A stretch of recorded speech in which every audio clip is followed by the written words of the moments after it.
Hey everybody, this is Ryan Mallory with SharePlanner.com, swing trading the stock market. In today's episode, I'm going to talk about trading meme stock IPOs. Yeah, that's a mouthful, and I have talked about IPOs in the past, but I feel like this is a little bit more in a specific niche of IPO trading. But what we've seen over the course of this past week in Newsmax, stock symbol NMAX, has been absolutely nuts. And people are trading this stock, and I have absolutely no earthly clue as to why. Give you a little bit of background. This stock debuted on Monday at $10 a share. It opened the day at $14 a share. That's 40% higher than where it IPO'd at. And within 1 minute of trading, it was at $15 a share. So within 1 minute of its opening price, probably before you could even get an order filled, it was already trading up 50% higher than where it IPO'd at. So no matter what, you're chasing this stock at this point. And I know what you're going to say. Well, Ryan, did you see how much it went up? Yes, I did, but you're still chasing. Sometimes you do get lucky with chasing, but it's still chasing. So it goes from $14 where it opens up at, remember, $10 at the IPO, and goes over the course of the next 2 days, goes as high as $265 a share. That's a 2,500% increase on this stock. Absolutely ludicrous. However, over the course of the next day, it drops 57% from its all-time highs, which is really only, course of 3 trading sessions. But nonetheless, it's all-time highs, or, whatever you want to call it. 2-day highs, still the same thing, right? Or 3-day highs. But it goes all the way back down to 116%, or $116. Now, I know what a lot of people are going to say. They're going to be like, well, and this is literally some of the comments that I've gotten on this. When I've criticized, trying to trade this thing and not being able to manage the risk. He's like, yeah, it's only down 57%, but it has rallied 2,500%. I'll take 57% for 2,500% every day of the week. Well, yeah, I mean, in a perfect world, who wouldn't? But that 57% represents 1,500% of that 2,500% move. So you're not just talking about, 2,500 minus 57%, and you're still up 443%. No, that's not how it works. You're down a significant amount, especially if you didn't get in on that first day or in those first few minutes of it starting to trade, which most people wouldn't. And so what ends up happening with these IPOs is that the street, the people who are in it on the whether it's through the IPO or early on, and I don't know what the restrictions are selling it, but in general, people that have the money, that are making the money, they're offloading their shares and depending on you, the retail crowd, to gobble this stuff up so that they can get out at a much higher price. So what I want to do in this podcast episode is just talk about the traps that come with getting into these IPOs. And I've been getting a lot of emails and texts about it, like people wanting to both go long on the stock and go short on the stock, and both ideas are a bad idea. All right, so the crowd that wants to be contrary to this is saying, okay, there's no way this one could keep going. And for a comparison's sake, they're not wrong. It's the management, it's the execution that's very problematic in trying to short the stock. You take Newsmax, which is a conservative brand of a news company. They have they don't have a ton of carriers, but I mean, I've seen them on some of my own news carriers on my channels, but they're not on all of them. Their reach isn't that great. You take Fox News, for instance, which is also considered a conservative brand. They have 2.9 million. And again, I'm not trying to make this a political thing at all. And we're going to talk about why you don't make it political. But I'm just spitting out some facts. Fox News has 2.9 million viewers per night, and probably the top cable channel out there. Newsmax, by comparison's sake, I think has like 200,000 viewers. That's not a lot compared to Fox News, okay? Fox News is just one company within Fox Corp, okay? So Fox Corp, what does that represent? That's stock symbol FOX. It not only represents Fox News, but also Fox Business. I haven't looked at the numbers on this, but I would guess that Fox Business is probably also bigger than Newsmax. I could be wrong on that, but fact check me, that's fine. But it also has TMZ, it has FX channels, and it has Fox Sports. That's a big one. And it also has all of the Fox local channels. So you're talking about a ton of channels. And you put all that together, it's worth about $24 billion as a company. Newsmax at its highs was trading much higher than that $24 billion. It had a much higher valuation, and it closed the second day out at $21 billion. I can tell you right off the gate, that does not equate. Newsmax is nowhere close to the size of Fox, but yet people, when they're getting into the stock, they're not looking at the capitalization of the stock. They're not looking at what the true value of this company is. They're worried about missing out. And so the crowd that wants to short this, are they wrong for saying, hey, this thing's going to come right back down? No, they're not wrong at all. It will come back down. But you don't know when it will come back down. And you could say, hey, I can lose, 100% on this or even more, and I'll be okay. And that's true on the surface, but it may go way higher than what you think. I was fully expecting at some point, today, I wouldn't have been surprised, I guess, if I would have woken up and saw it trading at $500 a share, because I've seen the kind of FOMO that can pour into these stocks. They're absolutely nuts. I wouldn't have been surprised it was trading at 1,000, honestly. Not to say that it's merited at that level, absolutely not. But I know how crazy and diabolical the retail crowd can get chasing after these meme stonks. And I did say stonk, intentionally even, because I think you got to almost call them stonks, because calling them stocks is almost like an insult to the actual legitimate stocks out there that aren't, just swinging 1,000% in a day. That's kind of like penny stock behavior, right? So the risk of trying to short this is that you're going to get just absolutely annihilated if it continues to go higher. And even if you can afford to do so, doesn't mean that you should do it. It's like the Jurassic Park quote. I think I've used this in a couple of podcasts episodes, but man, it's such a good quote. And it's where what's his name? Jeffrey Goldblum, that he was playing that one character that's kind of eccentric, but he says, we were so busy wondering if we could, we didn't ask ourselves if we should. Now, I don't know if I said that correctly, but that's essentially what he said. And so we're looking at whether or not we could, but not whether we should. That's what I would compare trying to short a stock like Newsmax. Are you right for assuming that it's coming back down? Absolutely. But will it come down on your timetable before your margin called? There's a good chance that it won't, because that's what the FOMO is like in these things. So you want to keep that in mind.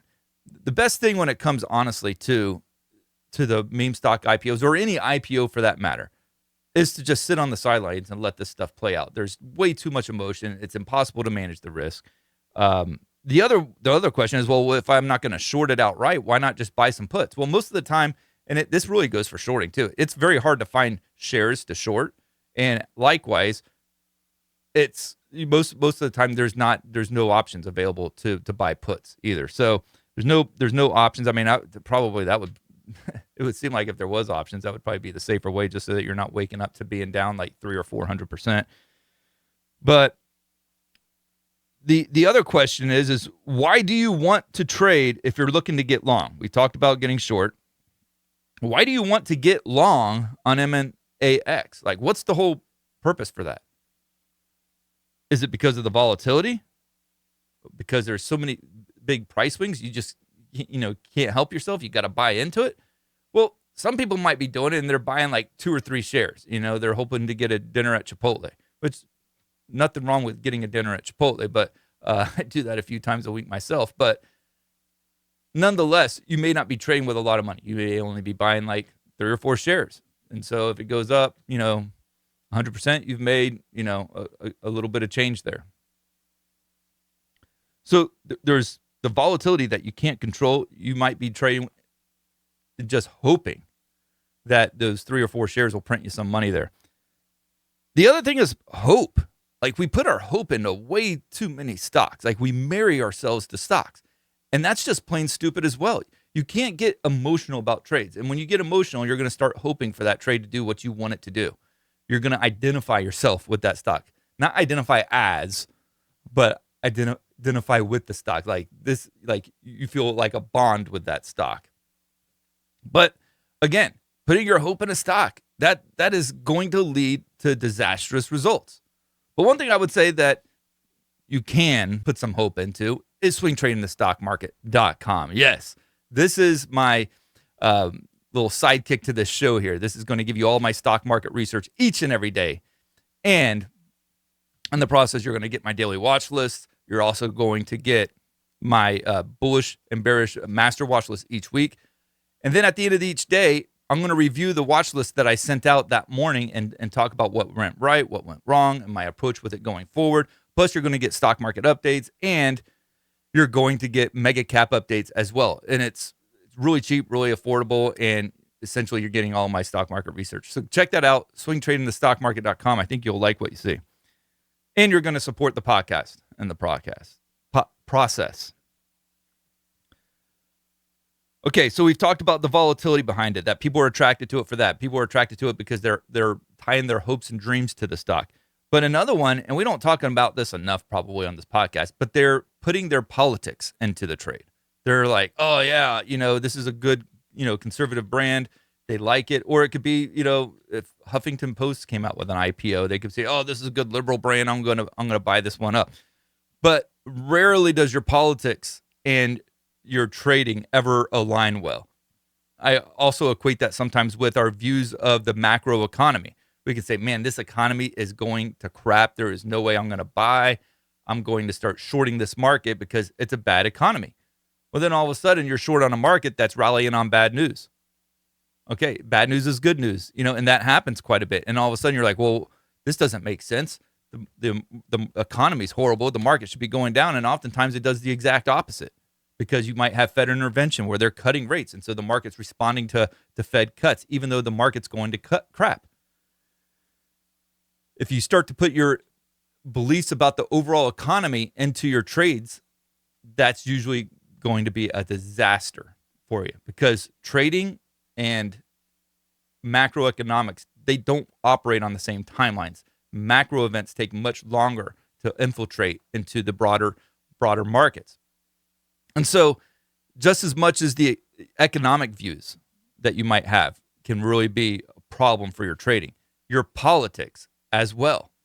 And it's not even just like Republican or Democrat. It's like the Wall Street bets crowd that was so bent on, oh, we're going to squeeze the hedgies, or we're going to shoot this stock up to the moon and bankrupt Wall Street.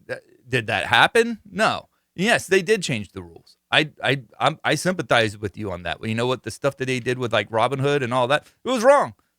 But that's the reality. That's what you trade in. And so trying to take an activist standpoint with your stocks is not a good thing to do at all. And so a lot of people are buying Newsmax because it might align with their beliefs, that they don't like the news media. And so they're saying, hey, I'm going to buy Newsmax and I'm going to support this cause. But that doesn't necessarily align with successful trading. And it probably is going to result in losses. I mean, you saw the same thing with like the DJT. You saw that with the meme coins. Gosh, I mean, you could go on and on. You're seeing it from the liberal side where they're trying to get Tesla to go down. And then they're going to get squeezed at some point too.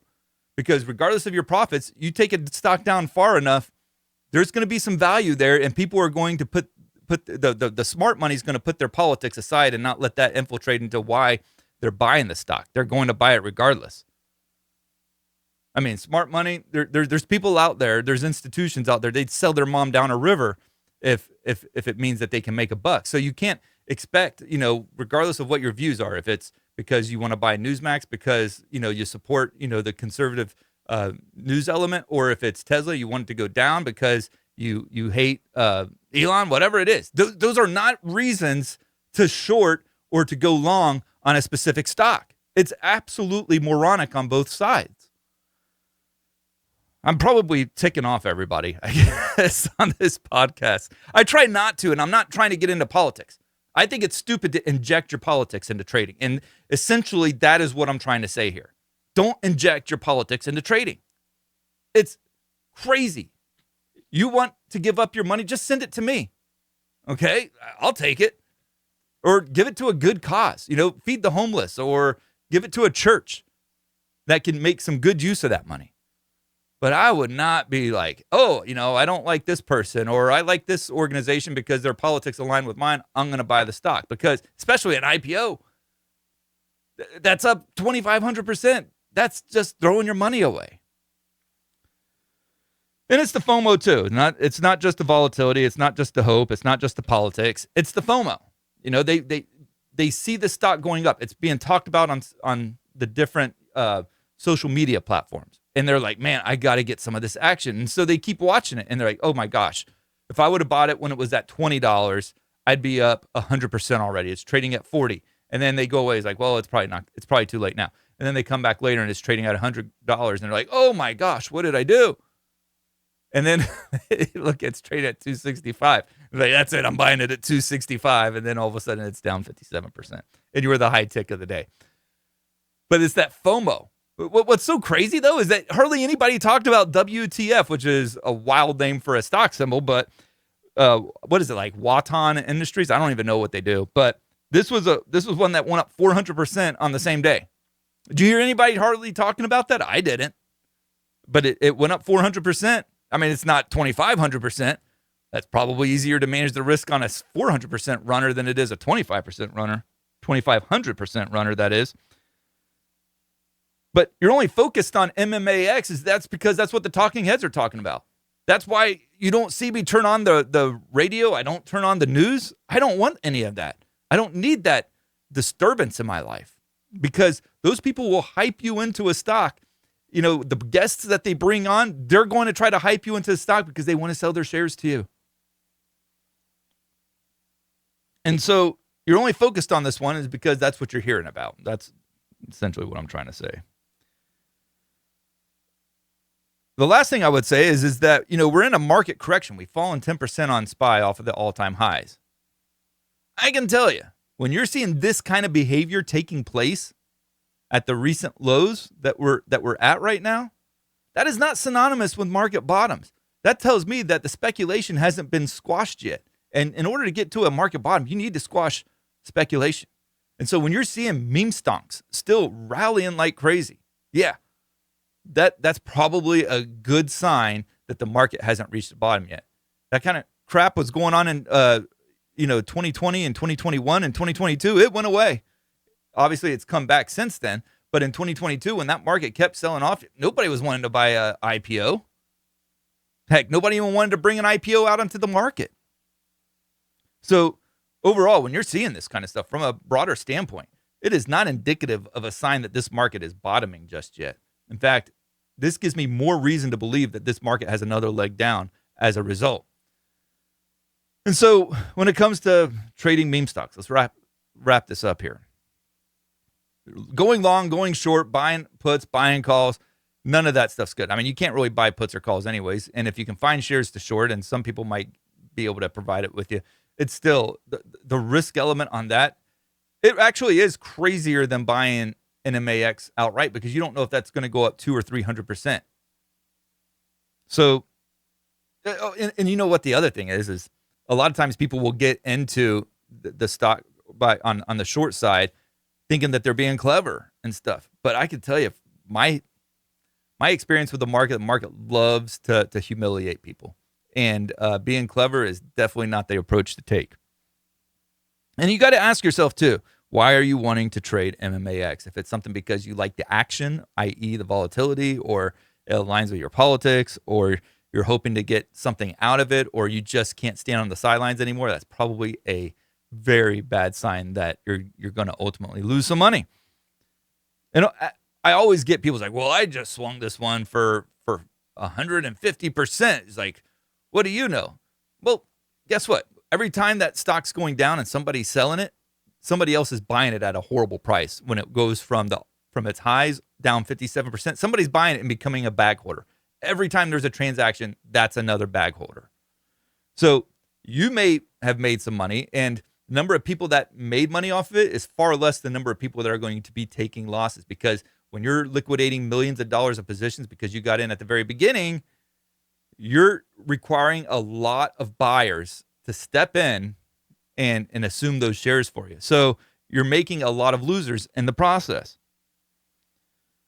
And finally, just from a comparison state, look, when you're looking at these IPOs, look at some of its competition that's more established, that's been around. What does that look like compared to the established competition? Is the valuation just over the top? Good chance it is if you're seeing a stock that's running 2,500% in a couple of days.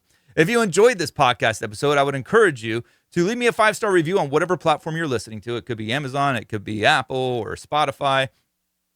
Or if you're listening to me on YouTube, please, leave a like and subscribe. That means the world to me. Check out swingtradingthestockmarket.com. And don't forget to send me your emails, ryan@shareplanner.com.